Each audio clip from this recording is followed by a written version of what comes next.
Now then, Carpers, just about finished putting together a first-person view camera system for bait boats. So I thought I would just do a quick preview of what it would look like if I ever get in a position to sell a few, or if people want them or whatever. But this one's about ready to go out on the bank and be tested. Everything seems to work fine on the bench, so I thought I'd just give a quick rundown of what you'd get. I'm looking at selling these, if that's the way I go, for about 150 quid for everything you would need. It's not underwater, and at the moment in time there's no sort of night vision yet, but I am looking at options to make it better as I go. So what you'd get is you'd get a bundle of leads, a 7-inch TFT colour monitor, and there's a receiver attached to the back of that, which is a 5.8 gig receiver. Over here there's a small box that contains the transmitter that the camera is attached to, a bracket for the camera, a couple of aerials. Like I say, this is the first one of these cameras I've used. It's marketed as a 700 TV line. It's quite a good resolution camera, but until I get it out on the bank, then jury's still out really. So I'll just quickly show you how it would all attach to the boat. I've got a Mark 1 Microcat, which I quite like using. A couple of pads of Velcro on the battery cover, which will fit the transmitter. Small patch of Velcro on the front of the boat that will take the camera mount, and the camera and transmitter will plug into the power on the boat. On the bank I actually use a 12 volt car battery, which I've carried with me for years. It fits on the barra. I've always just taken it for charging my phone, running lights, etc. So to me it's no biggie, but I understand there's not probably many people who lug a 12 volt car battery around. However, the bankside gubbins could be run off a smaller, say 12 volt 9 amp hour, 12 volt 7 amp hour battery. I haven't used one, so I don't really know how the life would pan out, but I can't think it would be. I'm sure a smaller battery would be absolutely fine. So the first thing I'm going to do, and you have to excuse the shaky hands because I'm just doing it all with one hand, is attach the camera mount to the front of the boat. So that would just simply Velcro on like so, and because of the weight of the camera I've got no concerns that's not going anywhere. If I then get the camera and the box,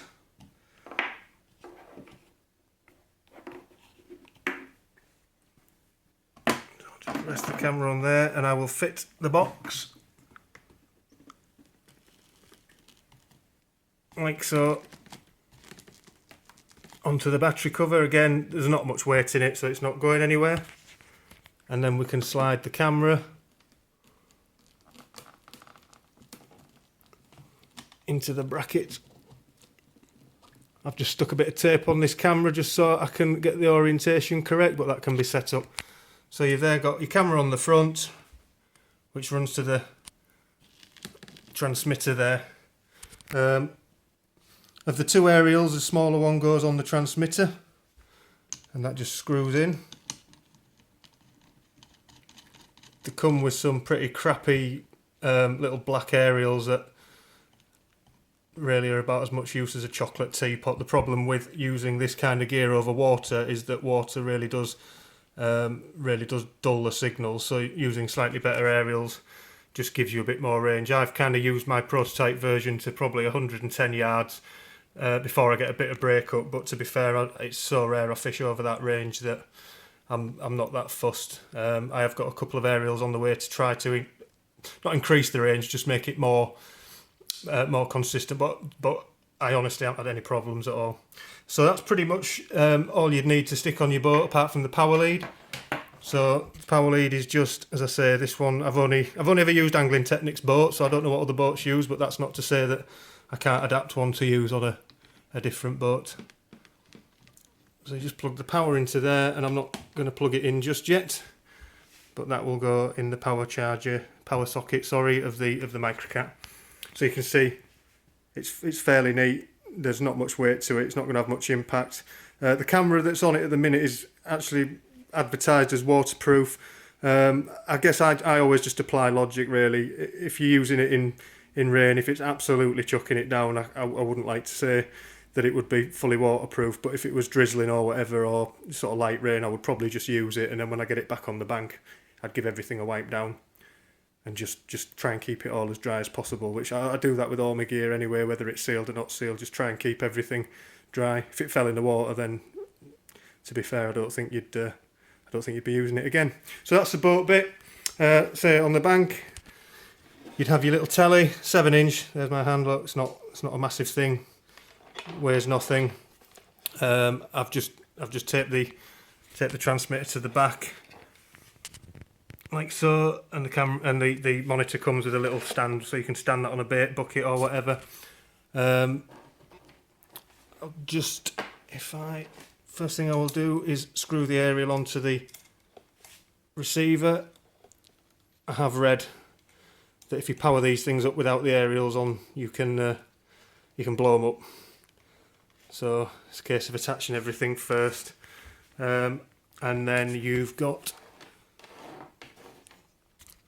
I've just merged the cables here, so you've only got one live and one neutral connection, and that goes into the power for the telly and for the receiver. So the telly one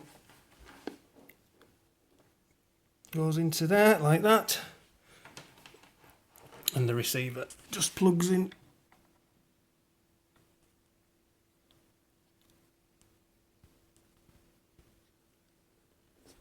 on the back there. Sorry, that was a bit obscured. And then you've got a lead here, which is this carries your video signal to your monitor.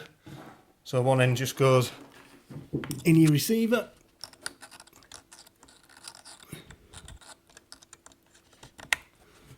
it's worth mentioning the receiver has got 2 AV outs, so if you had a DVR recorder, you could attach that also to a 12-volt supply and record your footage on an SD card or whatever to play back at a later date. And then video is the yellow wire. So I'll just push them in like that. So that's all the connections you have to make on the bank. So I'm just going to stand that on there. You say you'd probably put it on a bait bucket or whatever. And then I'll take the red and connect it to my positive battery. And my black, and attach it to my black, and that then turns the monitor on. The monitor's got a few controls on the bottom, you don't really need to worry about them. So fingers crossed, when I plug the boat in, we should see an image appear.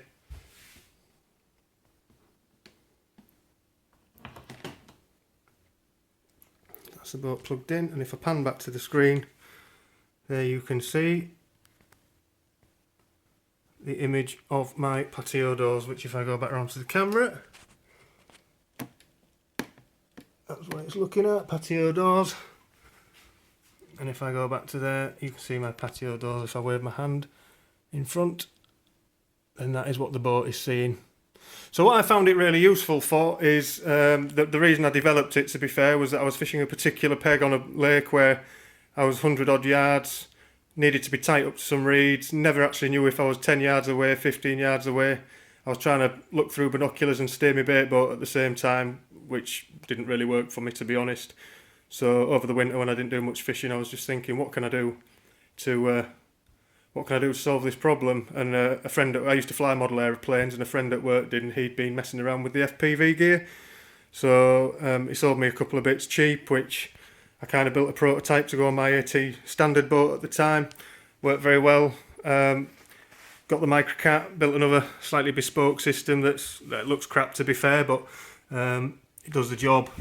This is the other one I use. Like I say, I think I can just open that up. You see there, it's got a different type of camera in, which isn't as neat as the bullet camera, but probably is slightly better quality. And I am looking at ordering some IR sensitive cameras, which can then be used with an IR torch and give decent night vision. But that's in the pipeline.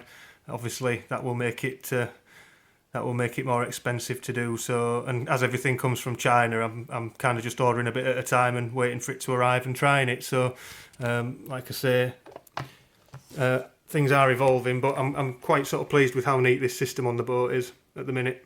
So, looking forward to getting it out on the bank. And I thought rather than sending loads of photos that don't really tell anything, I'd just show that, you know, it's a dead simple system to use, doesn't take up much room in your bag. You know, being able to kind of fish right up to features is, you know, mega helpful. All my friends who've used it have taken the piss, but at the same time, I think they're quite impressed as well.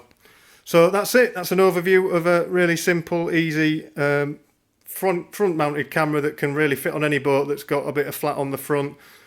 Anywhere to mount a camera, and I think it's a massive edge. Thanks for watching.